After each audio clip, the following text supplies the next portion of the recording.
John, Room to Read started with superbly humble beginnings. Garage, it was your parents' garage actually where you got started, and it's now considered one of the most impactful, globally renowned NGOs around the world. Tell us how you got started. Well, I mean, Room to Read definitely has very humble beginnings. I spent 8 years at Microsoft, and I often joke that I didn't make enough money to start a foundation. I made enough money to start an NGO. And so it started because I was trekking in Nepal in 1998.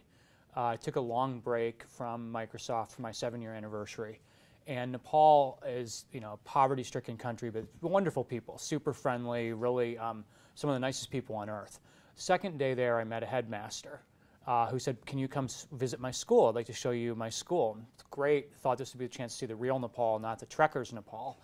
And the school, like many schools in the developing world, was simultaneously, I think, both hopeful but rather pathetic. Hopeful because 450 kids were showing up every day in their uniforms, and they were all eager to learn. But they had 80 kids crammed into a room, dirt floor, sheet metal roof, and a completely empty library. They had a library room. They got the concept, but they didn't have any children's books in the library. And I asked the headmaster why. How can he be missing something as basic as children's books? And he said, well, in Nepal, we're too poor to afford education. But until we have education, we're always going to remain poor. And that struck me as the cruelest catch-22, that any child could be told you were born in the wrong place at the wrong time, to the wrong family, so you won't get educated. You'll be one more generation to live in perpetual poverty. So thankfully, like me, the headmaster was an action-oriented optimist. He gave me a homework assignment. He said, perhaps, sir, you will someday come back with books. A statement that cost me a lot of money eventually, set me on a very different life path. I went back a year later with 3,000 books on the back of 6 donkeys.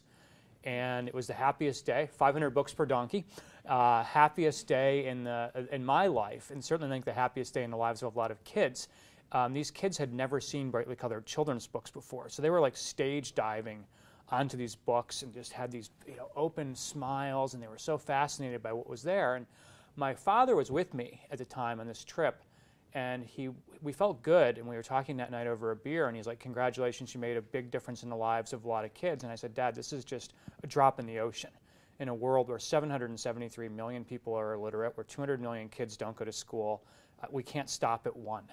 And that's when I began to realize I needed to basically exit my career at Microsoft, because I didn't want to be a part-time social entrepreneur. I didn't want to be a part-time library builder. I wanted to do it full-time. So that's the humble origins. And in year 1, I think we raised all of $35,000. So it wasn't like we hit go and then it was like this immediate meteoric success. It took a while to iterate and to get it moving. And I know you've told me in the past that, you know, it used to be that you'd pick up the phone, I'm John Wood at Microsoft, and you know, you launched Windows 98, 99 in China, right? So you had a big job. You were an executive at Microsoft. You're one of the early employees in. You had a lot going for you. And then all of a sudden you're picking up the phone and you're John Wood who from Room to Read what? Yeah, instant loss of status, basically. Right. Yeah. And how did you personally keep going?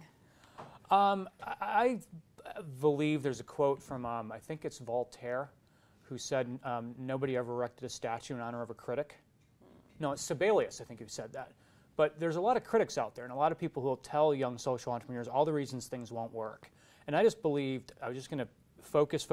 I believe in the power of exponential thinking. So I'd get 10 libraries built the first year, maybe 100 the second year, maybe at some point would open 1,000 libraries and we'd go to 10,000. I just believed it. And I believed that this is the biggest no-brainer in the world, that for $5,000 US, we could open a library in a place like post-Khmer Rouge Cambodia or post-war Vietnam, serving 400 children.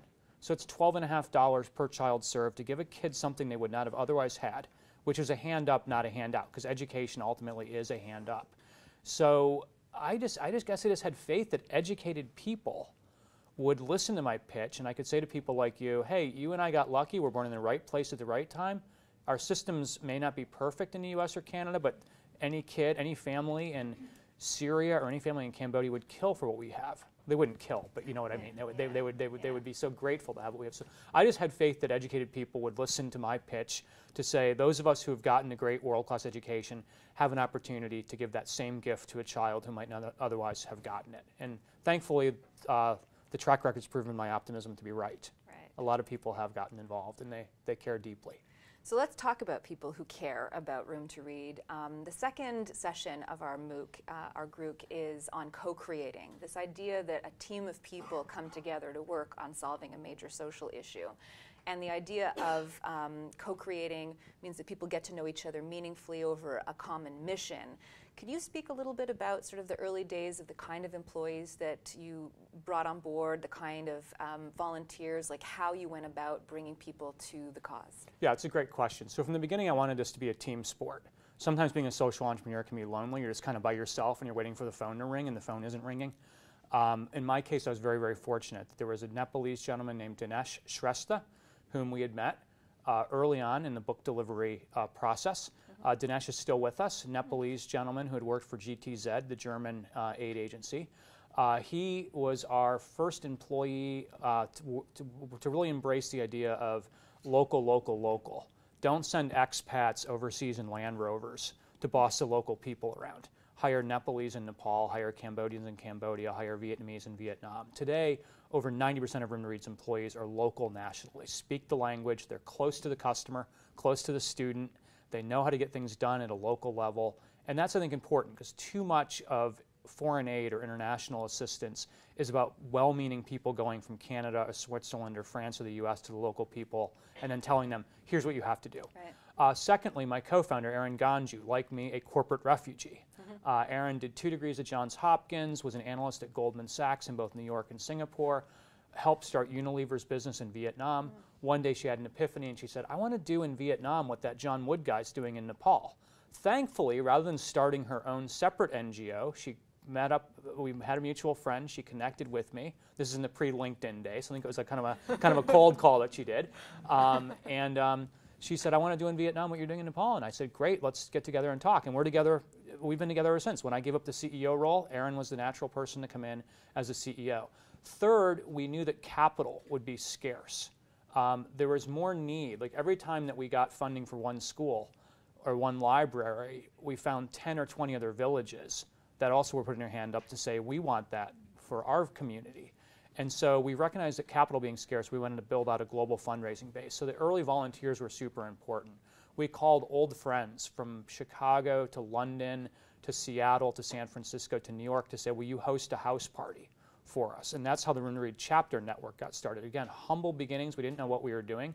But today we have over 50 fundraising chapters around the world, including here in Montreal, one of our top 10 chapters in North America. 13,000 volunteers now involved. And that network collectively over time has raised over $75 million. This is through volunteers who are not on our payroll. And that just started with a very simple set of house parties, but then we basically built a structure around it. And today we have, our Hong Kong chapter as an example, raises over $3 million a year, just in Hong Kong alone. And those are people who are not even on our payroll, which keeps overhead low. The low overhead then means that investors are more likely to want to give us money because they see that their money is going to go further because a lot of the people who are doing work for us are actually not on our payroll. Right. So we're going to loop back to fundraising in a few minutes, but if we go back to this idea of co-creating, is there anything that Room to Read has in its DNA that brings you back to the deep why? Like as employees working for the organization, do you have cultural norms that brings the team together around the mission on a regular basis?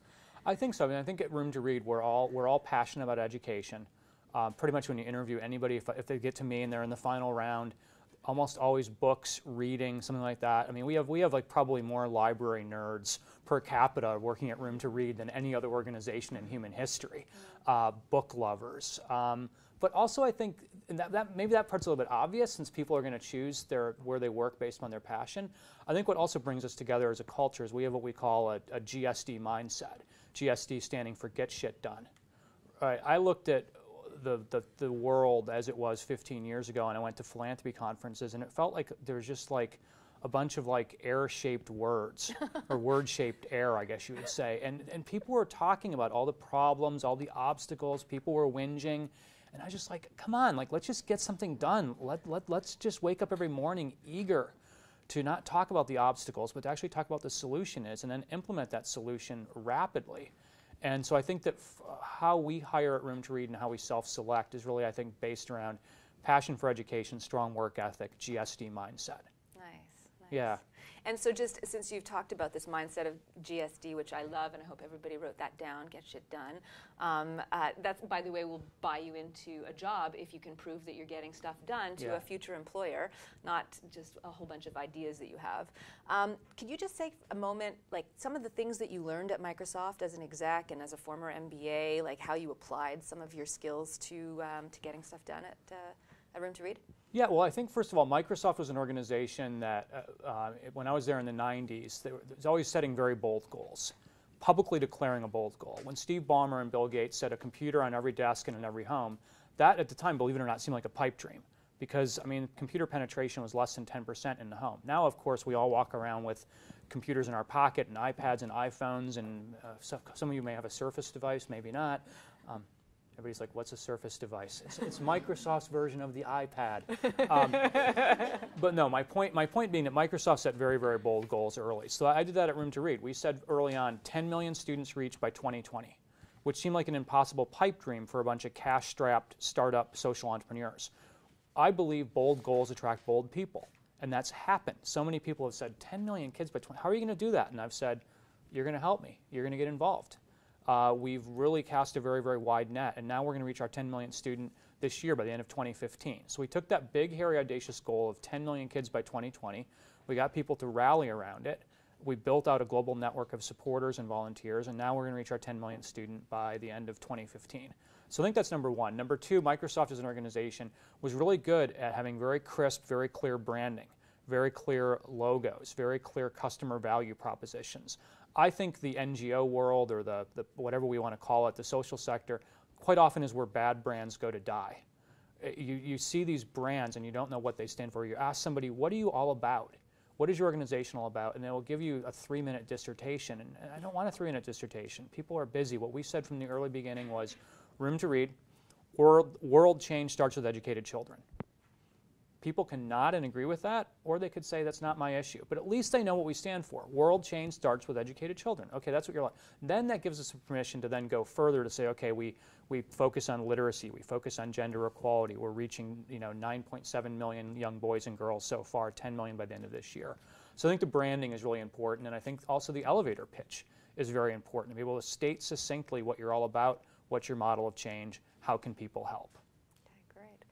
So session 3 is devoted to designing.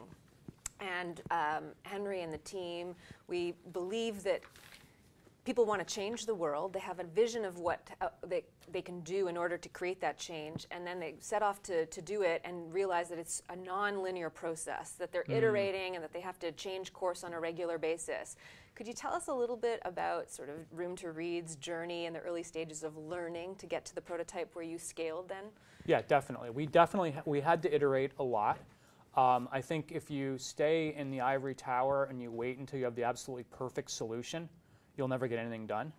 And so there's, I think, a bit of a challenge there of you don't want to get started and just totally screw things up. But on the other hand, you have to start somewhere, and then you're going to basically collect data, interview your beneficiaries to find out what are we doing good, what are we doing badly, what can we do better, and go from there. In the case of Room to Read, let me tell you very briefly some of our journey. We started mostly with English language books because that was what was easy to come up with the goal of buying books in the Nepalese language, the Khmer language, the Vietnamese language, so we could create multilingual reading spaces for young boys and girls.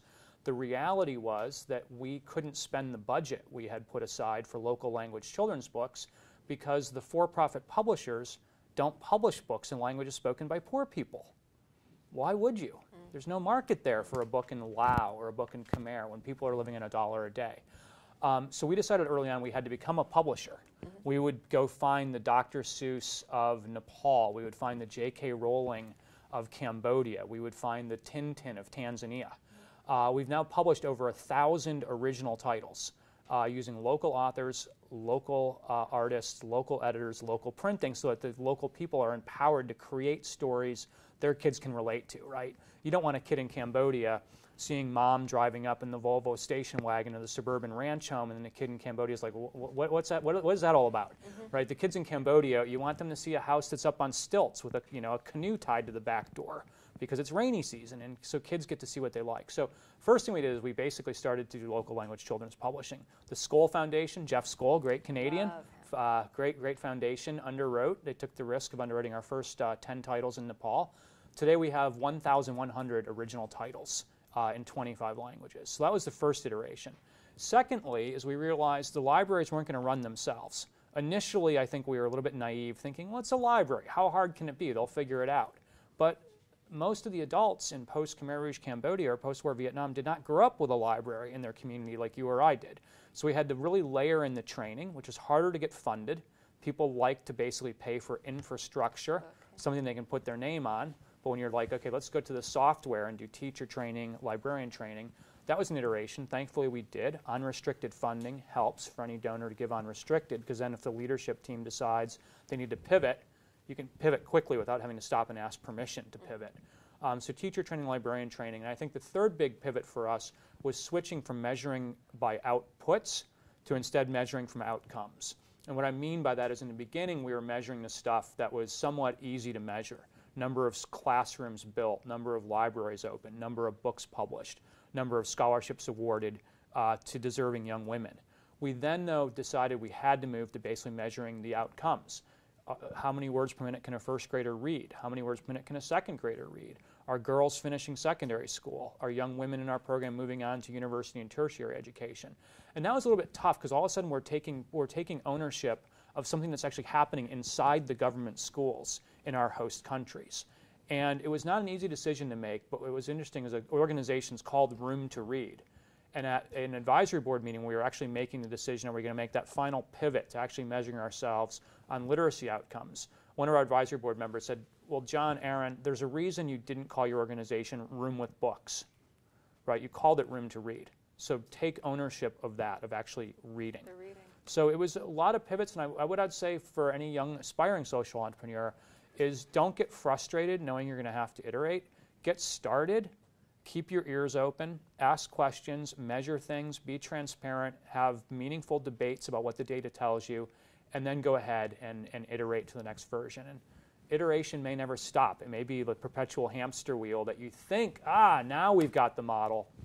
Guess what? The world's always going to change. You're going to have to iterate. Would you be willing to tell us any story about something that went really not the way you had planned? Like a big, wow, mistake along the way? Like launching our first ever capital campaign right before the global financial crisis hit. Right. That would be... yeah,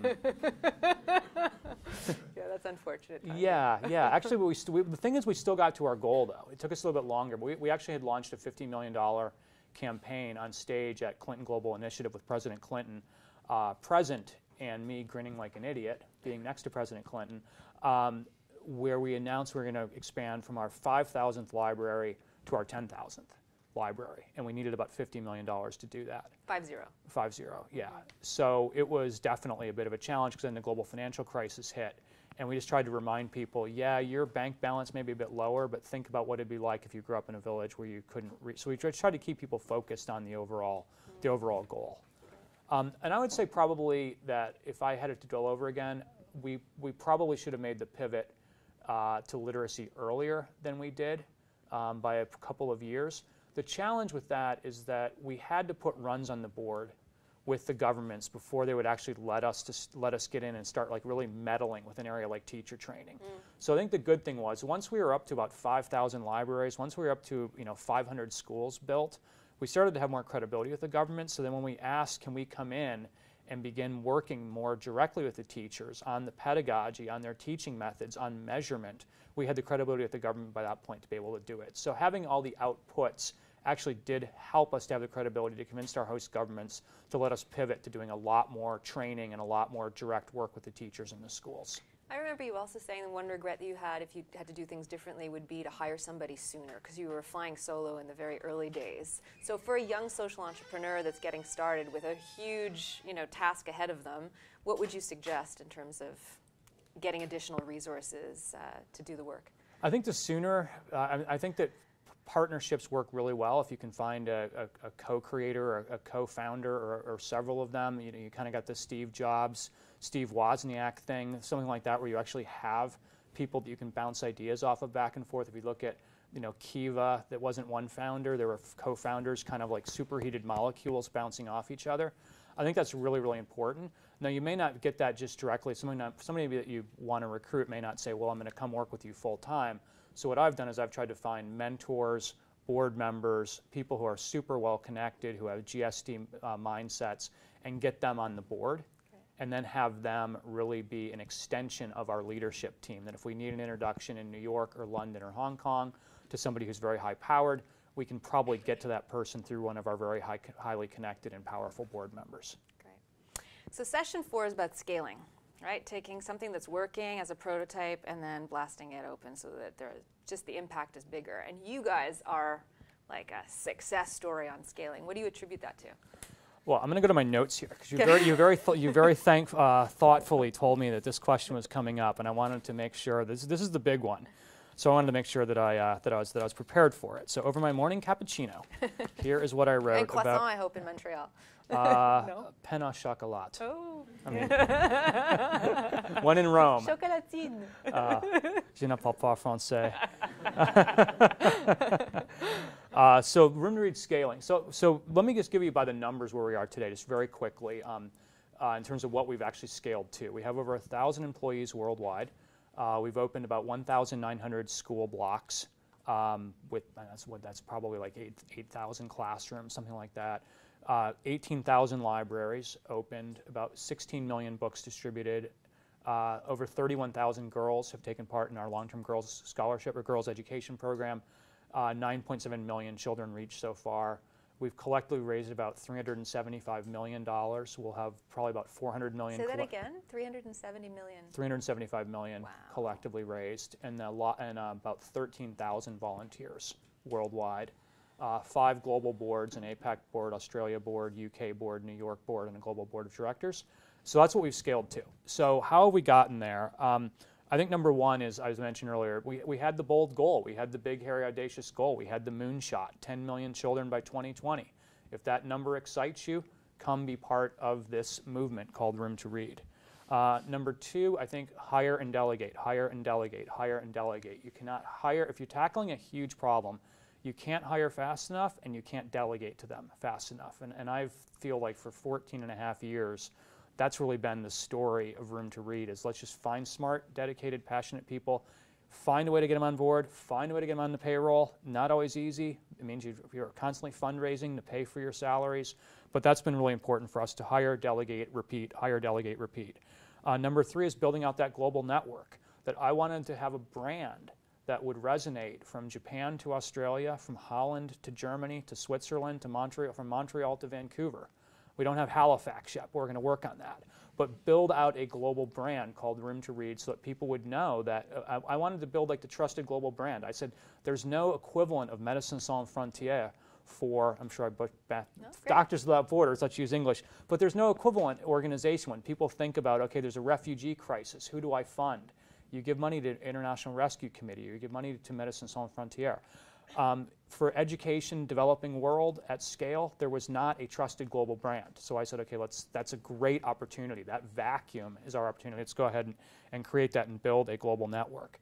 Part of building a global network is inviting people in.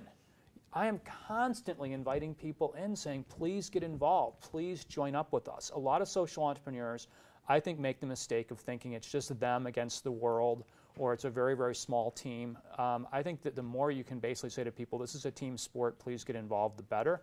Because we've always been inviting people in, and I travel constantly and speak a lot in public, I think that's part of what's helped us to build a global network. Fourth is every founder has a duty to basically get out of the way. Founders should not be CEO for too long, right? You've got this thing that's the CEO trap that Michael Dell, great guy Michael Dell, but he's still CEO. Jeff Bezos, still CEO. Steve Jobs was CEO till the day he died.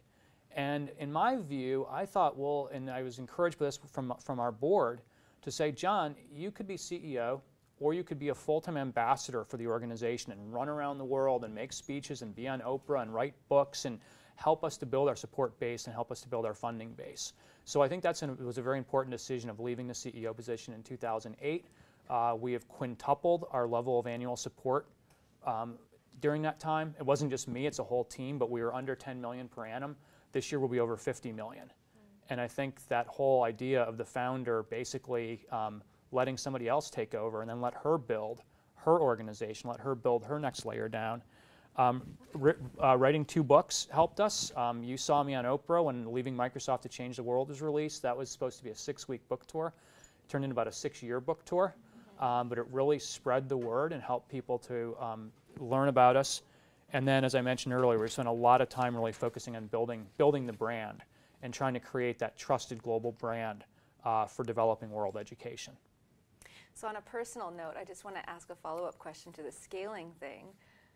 You know, if you have that many people in the network of Room to Read, everybody wants a piece of you. And I know what it's like to have 45 students in the class, and I'm overwhelmed by emails. How on earth are you managing the ongoing dialogue between donors and partners and volunteers, and everybody wants a touch point with you? Yeah, well, I think what a great problem to have. I guess is the way I look at it. Like, I mean, if I wake up in the morning and my email inbox is empty, I'm like, I feel like, what am I going to do today? Like, nobody cares about this cause. But I think also we're very fortunate to live in an era of succinct communications. So I think answering emails rapidly. I mean, I'm on probably a lot of people. I'm on email constantly. I'm definitely on email. I'm probably 90% on email and probably 10% on social media. I think a lot of people get that reversed. But I find that just personal touch points with people. I have a weekly session, usually about 2 hours long, called the Thankathon, where I have old-fashioned handwritten notes to thank people for what, and think about that when someone comes back to their mailbox and there's nothing in there but junk mail and cell phone flyers, and then they've got actually a handwritten note from the founder of Room to Read. That's, I think, a really good way to keep in touch with people. And then a lot of it is just good old-fashioned hard work. You wake up in the morning and you communicate, and you go to bed at night and you're still trying to communicate with your worldwide base of employees, volunteers, supporters. I think the nice thing about it is just, I sometimes think of myself as a senior vice president of gratitude, right? And which is a nice position to be in because we have so many great employees around the world who are sweating the small stuff, who are dotting the I's, crossing the T's, filling out the dashboard, up on Salesforce, entering the photos of the schools, entering the photos of the teacher training. And it really, I think, for me, leaves me free to do what I think I do best, which is to be a full-time ambassador for the organization who not only convinces people to join in, but once they're in, keeps them in the loop, communicates with them frequently, and most importantly, always makes it a point to just express my gratitude, our gratitude, and the gratitude of the children we serve for that family's involvement. So you didn't just stop at building a school and a library. You're actually working at changing the system, and that's important to us in our scaling session because it's not just about addressing something at the micro level, it's about creating scale that changes, that disrupts the system. So could you talk a little bit about that? You're disrupting what? Yeah, ultimately we're disrupting the whole notion that any child can be told you're born in the wrong place at the wrong time and you're therefore not going to get educated, and you'll be one more generation to live in perpetual poverty. That's the disruption we want to do. No more wrong place, wrong time. It is right place, right time because Room to Read was there for you. Room to Read's investors and volunteers and employees were there for you. And that's a reality today for over 9 million children we've served, 10 million by the end of this year. How are we doing that? Well, we do work closely with our host governments. We're not running a parallel system. We are working directly in the government schools. We work directly with the Ministry of Education under a partnership model. We want the ministry and we require the Ministry of Education to sign a memorandum of understanding that when we build additional classrooms, they will have trained teachers showing up and they will pay the ongoing salaries of those teachers so that the teacher is not on our payroll, they're on the government payroll. We require the community to co-invest in each project. I don't believe in the old notion of foreign aid, of people showing up in Land Rovers and throwing out free shoes for the kids because the kids are poor.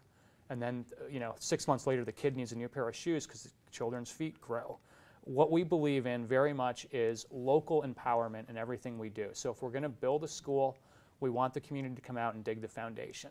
If we're opening a literacy program in a school and that literacy program involves the establishment of a library, we want the parents to be in the library, building the bookshelves, painting the walls. We believe very much that that model of the host government putting in resources, the local community putting in resources, and then Room to Read putting in our resources, it becomes really a tripartite agreement between us, the host government, and the local community. That, of course, makes things more sustainable, because if a bunch of well-meaning foreigners come into a community in Tanzania and build a school for the local people, and then they disappear, well, how do the local people feel any sense of ownership of that project? It's been built by people that they may never see again, that they've never met before. So with all due respect to people who practice that model, we don't believe in it. We tell our investors, you are welcome to go to this school and see it the day of the opening or after it's been opened, or you're welcome to go visit the literacy program that you funded. But what we're not going to ask you to do is grab 20 of your buddies and go pick up hammers and go build it for the local people. We believe that the local empowerment is just such an important part of the model. That's great. That's great. Before we move into the next question around resourcing, could you maybe choose one anecdotal story about one young boy or young girl that comes to the top of your mind about how their life has changed in the last 10 or 15 years? Oh yeah, I love storytelling. So I'll take you. We'll all do it one deep breath, and we'll transport ourselves to the Mekong Delta of Vietnam. 2007, I was leading an investor trip to Vietnam. One of my favorite things to do is to take our investors to go. We don't call them donors, by the way. We call them investors, to go see our work. And I remember being in this one village in southern Vietnam in the Mekong Delta, and it was a new library opening. It was a freestanding building. There were over 1,000 students in this school, and they'd never had a library. And it being Vietnam, there are a lot of government officials there, and there are a lot of speeches, and you're kind of under this broiling hot sun, and you're hoping, and I made my speech mercifully short because you could tell that the kids are like squirming. They're ready to go into the library. This is what they're here for. And so we finally cut the red ribbon, and we're all in there, and the kids are reading to us. We're having a good time. And this one boy came up to me, and he said, perfect English. He said, "Mr. Wood." He gave me this handshake like he was about to sell me an insurance policy. He said, "Mr. Wood, I wish to thank you for our library." He said, I'm very happy with the library, and I love the books." He's like, "I really love the books in this library." And I said, "Well, how do you know you love the books? The library just opened like 1 nanosecond ago." And it turned out this kid had literally broken into the library the night before. He had climbed in through the window with a flashlight because he was so excited to read. And he said, "Mr. Wood, I read 9 books last night." I read 9 books. And he was so proud. And I think for me, whenever things get like difficult, or I have like a bad day, or like, the flight's delayed, or the customs person is rude to me, or whatever, which never happens anywhere besides America. It's just those memories and those kids that I just try to visualize and say, we gotta win this, because we gotta win it for those kids. Great. So let's talk resourcing. You went from your first year $35,000, and this year you're on target to raise over $50 million cumulatively. Inshallah, there's still 3.5 months left in the year, but yes, we're gonna try to get over $50 million this year. Does John Wood, based on the years of experience raising funds and raising resources, and that doesn't mean just cold hard cash, that means all of the, you've recruited volunteers into the fold. Do you have anything you'd like to impart, some do's and some don'ts? Maybe you'd like to start with what works for you. Yeah, well, you suggested that I come up with my top 10 list of do's and don'ts. Okay. So, and this is actually really great to be able to get this on video for everybody taking part in the, do you pronounce it a GROOC? Yeah. To be able to get it on video for everybody who's part of the GROOC, because I've been meaning to do this for years. And you'd think that a top 10 list wouldn't take that much time. The challenge is you can come up with a top 30 list, and then you got to whittle it down to what actually the top 10. So should I do the do's first or the don'ts first? Whatever you prefer. Let's start with the positive and do the do's. So the first one I'd say is lead with the solution, don't lead with the problem. Too many social entrepreneurs spend a lot of time talking about the problem and what's wrong, and they don't get to the solution quickly enough. So I'd say, first of all, sell the solution, right? People don't need to be told, people don't need a dissertation on the fact that there's poor people in Africa. They know that. What are you doing about it? People don't need a dissertation on lack of clean water. People know that. What's your solution? What are you doing about it? Secondly is to create, I think it's very important to create, when you're trying to get resources, create a direct causal link between what you're asking the investor to give you and what you're going to do with the money.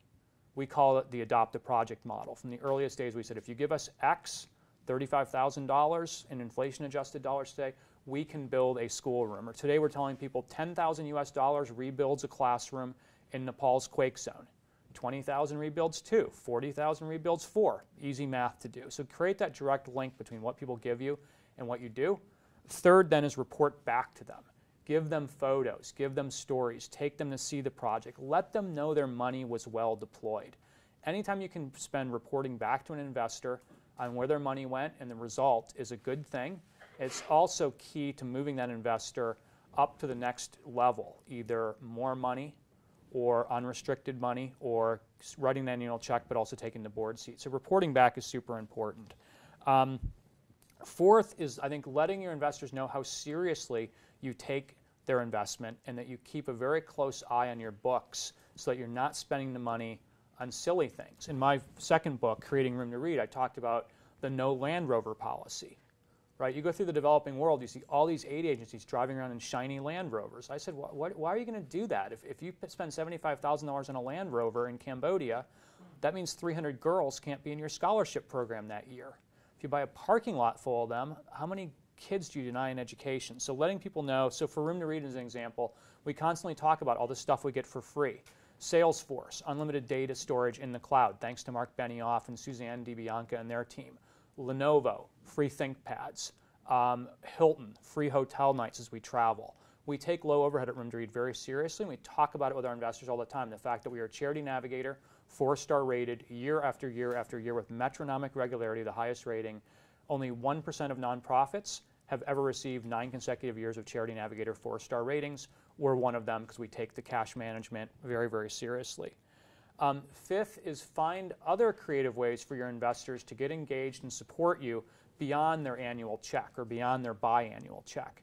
So for example, we have a lot of investment bankers. I mean, the whole thing about the media beating up on investment bankers, some of the most generous people I know in the world work for Goldman Sachs and Credit Suisse and Deutsche Bank and others. So I don't always believe that mythology that they're greedy, evil people. Any organization is going to have some bad people, but I've actually just embraced investment bankers in a very big way to say, you're generous, you've got a family, you've got kids, you care about education, and by the way, how many frequent flyer miles do you have? By the way, how many Amex points do you have? Because I can use your Amex points to book hotel nights. I can use your frequent flyer miles to fly for free around the world so we can raise resources without actually spending anything on the flights. Just a creative way to get investors involved. Sixth, make philanthropy a family sport. There are few things that connect families across generations better than philanthropy. If you look at the grandparents, the parents, and the grandkids, they're not going to agree on a lot of things. They're not going to agree probably on the family's investment strategy, or they're not going to agree on careers. What they can often agree on is philanthropy. So if you can get the kids engaged. So Aaron, our CEO, has an adorable young daughter named Julia. Every year, Aaron and Julia co-host a family trek to go somewhere like South Africa or Cambodia to go see our work. And we tell our investors, bring your kids along. And so it's great. You'll have literally like a mother, father, and their 2 teenagers, and they're connecting in a way they would not otherwise be able to connect because we're making philanthropy a family sport. Number 7 is, I think, be humble. Right? No matter what you've created, like don't get into that mode of like, oh, I'm so wonderful as I've devoted my life to cause X or cause Y. People don't really like people who aren't humble. If I ever find myself kind of sucking my own exhaust, I try to remember, there's a quote from Winston Churchill about one of his political opponents, and Churchill said, he is a very humble man, and he has much to be humble about. And so I try to remind myself every day that no matter what Room to Read's accomplished, there's a lot we have to be humble about. And when people say to me, congratulations on milestone X or milestone Y, my first reaction is to say thank you. I'm very blessed. We're very blessed to be surrounded by a great team. That includes you. Thank you for everything that you're doing to help us to achieve this milestone. So no matter how successful you are, stay humble. That's a lesson that way too many business leaders forget. They become successful and then something switches in their brain that they go from humility to non-humility. Number 8, don't be afraid to ask for the order. If you are meeting with somebody or you're presenting from a stage or you're sitting in a small group, there's a reason you're there. There's something you want from the people who are with you in that meeting or in that presentation. So don't be afraid to ask for the order. Too many social entrepreneurs, I think, spend a lot of time talking, and at the end of half an hour, the person they're talking to is just like, has no idea, what is it you want from me? I remember when I asked you, once you hosted a lunch for us, and for Room to Read and for me, and you were telling everybody around the room what they should be doing, and I said, well, Anita, what are you going to do? Yeah. I asked for the order, and you, what did you do? Yeah, I had no money, and I was stunned. I remember this because I actually brought friends to a table. There was like several millionaires around the table. I was thinking, yay, for room to read. And then John looks at me, he's like, what are you going to do? And so I was turning 40, and I said, well, I should raise 40 scholarships. So that was $250 times 40. I brought friends along. We threw a party, and we raised $14,000. So right, and that was then the equivalent of like, what is that, like 55 or 60 girls got to go to school. Yeah. Because of asking you for the order. 9th and 10th, I'll be very quick. I'll try to land the plane here because this is getting a bit long. Number 9 is to always be the Senior Vice President of Gratitude. Have your own version of the Thankathon. If you're a social entrepreneur and you haven't thanked at least 5 or 10 people today for being part of your movement, then what's wrong with you? You got to let people know that you appreciate them. And then I'd say finally, 10th and last is always lead with the positive, right? I don't know if anybody in this room is old enough to remember in the States we did like these things I called the Sally Struthers Weepathons, where there'd be these TV commercials and they would show like kids in Africa covered in flies, dressed in rags, and it would be guilt-based marketing. And I just don't believe in that. I think that objectifies children. Well, if you go to roomtoread.org, again, I'll repeat that, roomtoread.org for those who are online, and can look that up. Every image is positive. It's an image of a young woman riding her bicycle to school. It's the image of a second grade boy in South Africa in a rural township whose face is lit up because he's reading a book. I think positive is the way we need to go with this, not leading with the negative or not going into guilt-based marketing. So I would just say positive, positive, positive. That's amazing. That's great. Do you have a similar list for don't do's? Right there. Yeah, so just 10 quick don'ts. And I'm going to preface this by saying I don't want this to sound cynical, and I'm saying don't do this, because don't's kind of an ugly word. But there are mistakes I think people make. So let's treat the don'ts with the appropriate sense of humor. And I'll tell you that I know some of these things that you shouldn't do because I've done them, and I've learned from my mistakes. And so when I go through this, it'll be with my own humility for the mistakes I've made. Number 1 is don't apologize for asking people for support. Too many times I see young social entrepreneurs who will apologize to the person in the room for asking for help. People are in the room because they want to help you. They want to learn. So number 1 is don't apologize. When I talk about Room to Read and people investing, I just say to them, I'm super excited, Anita, to ask for your support, because if and when you say yes, it'll mean that more kids can go to school more quickly and start their family's path out of poverty. So that's number 1. Number 2 is don't talk people down to a low number, right? Too many times I see people basically standing up and saying, even if you only give $10, that's enough. No, don't do that. If somebody in the audience was going to write you a check for $10,000, you just lost $9,990 because you're saying even $10 is enough. It also, I think, makes it seem like people don't believe in their product or don't believe in their mission if they talk down. Set a bold goal. The investor or the volunteer may talk you down, right? I mean, but I think you got to basically avoid going down and talking people into going lower than they were otherwise going to go. Number 3 is I'm going to sound cynical, but don't spend too much time blathering on about your programmatic model. Sometimes people will say, what do you do? And you'll hear somebody, and 5 minutes later, they're still going on and on and on and on and on about their intervention and their model. Say it succinctly, say it concisely, and then if someone wants to do a deep dive, they'll tell you they're going to do a deep dive. So when people say to me, what does Room to Read do? If it's an introduction at Clinton Global, or it's somebody in an elevator, or I met a chap at dinner last night who was asking me why I was in Montreal, I basically say, we believe in ending the tyranny of the lottery of life. We therefore bring education to boys and girls throughout the developing world so they can be the first in their family to get a complete education and start the path out of poverty. Stop, pause. Oh, how do you do that? Right? They give you permission to keep going on. But if I just basically overwhelm them with what I call it the wall of words, you end up losing them very, very quickly. Number 4 is, again, don't pay attention to the cynics. There's a lot of people out there who will tell you all the reasons things can't work. Focus on those people who are positive, who want to work with you, who want to encourage you. There's a famous essay from one of my favorite writers, Seth Godin, where he talks about vampires. But what he's talking about are the energy vampires, right? We all know what the energy vampire is. It's a person who just sucks the energy out of the room or sucks the energy out of you because they're cynical or they're jealous of what you're doing. So you got to we got to kill the vampires, basically. Slay the energy vampires. Number 5, don't assume you're the only cause your investor or your volunteer cares about.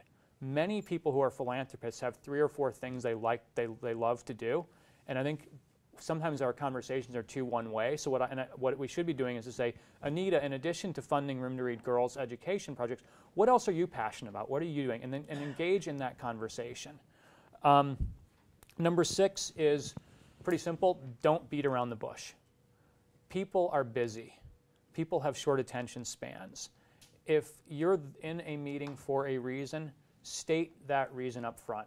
I had a nice sushi lunch in New York yesterday with an old friend who's also a chapter leader who's now in private equity. We sat down to lunch. He said, in your mail you telegraphed that you're in New York because you're continuing to build out your New York board. How's that going? And I said to him, it's going well, but let's be clear, it's not going to go as well as it needs to go until you and your wife decide to join our New York board. And that's why I wanted to have lunch with you.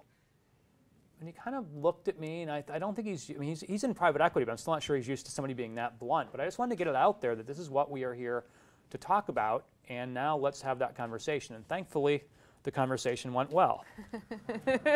He's not said yes yet, but I did get a nice email from him last night, so that's good. Let me do the last 4 very quickly. Number 7 on the don't list is don't talk in first person singular. I did this, I did that, I've opened this number of schools, I've saved this many number of children's lives. We, us, the global team. Too many times people talk, and I've made this mistake myself, of talking in first person singular. You need to always talk, I think, in first person plural. We have done this, we have accomplished this. Number 8, don't speak in acronyms.